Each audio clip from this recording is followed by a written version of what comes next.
which is saying something. I mean, it was surprising how much good stuff there was.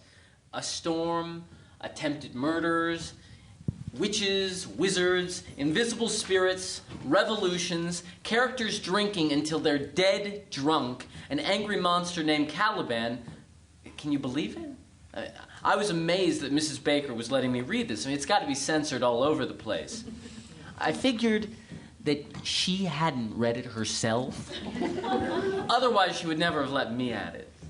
Caliban, the monster in the play, not the escaped rat, he knew cuss words. I mean, he really knew cuss words. What Mr. Van Larry said when standing on Danny Hupfer's desk didn't come close. Even Doug Swiatek's brother couldn't cuss like that, and he could cuss the yellow off a school bus. I decided to learn them all by heart, even if I didn't know exactly what they meant. I didn't know what most of Doug Swiatek's brother's cusses meant either. It didn't make all that much difference. It's in the delivery, anyway. So I practiced in my bedroom, thinking of my sister. A southwest blow on you and blister you all over. I know, it doesn't sound like much. But if you say it slow and menacing, especially when you get to blister, it'll do it. Keep your eyes half closed and it'll really do it. But for the rest of the Caliban curses, it's a lot better to say them loud and fast, like, "The red plague rid you," and "Toads, beetles, bats, light on you," and "As wicked dew as ere my mother brushed with raven's feather from unwholesome fen, drop on you."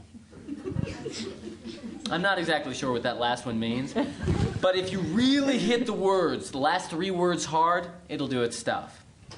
I told you that Mrs. Baker wouldn't let me read this if she'd read it herself. Every night after supper, I practiced in front of the dresser room mirror, without my shirt, because I could look more menacing that way. I decided to perfect the toads, beetles, bats one first, since that was the one I understood the best, and because when I said it, a little bit of spit came out with the beetles. By the second Tuesday night, I'd gotten it about down, and I could say "toads" with a blood-curdling croak when my mother knocked on my bedroom door. "Holling," she said. "Are you all right?" "Yeah," I called. "It sounds like you're talking to someone." "I'm practicing for a speech," I said, which was sort of true. "Oh," she said. "Oh. Then I'll leave you to finish." I worked on the red plague for a bit because that one is all in the timing.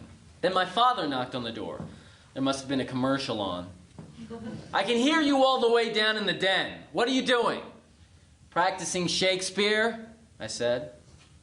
"What do you need Shakespeare for?" "For Mrs. Baker." "For Mrs. Baker?" "Yes." "Then get it right," he said, and walked away. I went back to the toads, beetles, bats until my sister knocked on the door. "Holling?" "Yeah." "Shut up." "A southwest blow on you and blister you all o'er," I said. She threw open my door. "What did you say to me?" In the face of a 16-year-old sister who's about to drop something on you from heaven, even Shakespeare fails. "Nothing," I said. "Keep it that way," she said. "Put your shirt on, you weirdo." She slammed the door shut. I decided I was done practicing for the night.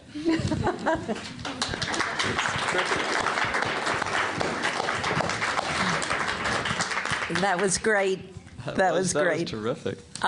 Before we really delve into the book, I want to ask the audience something.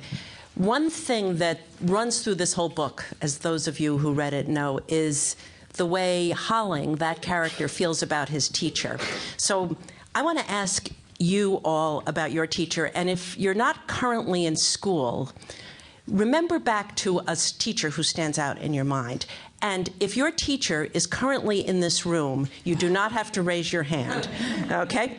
So, who likes their teacher? Who likes their teacher? Okay. All right. Who likes their teacher but is a little bit afraid of him or her? Okay.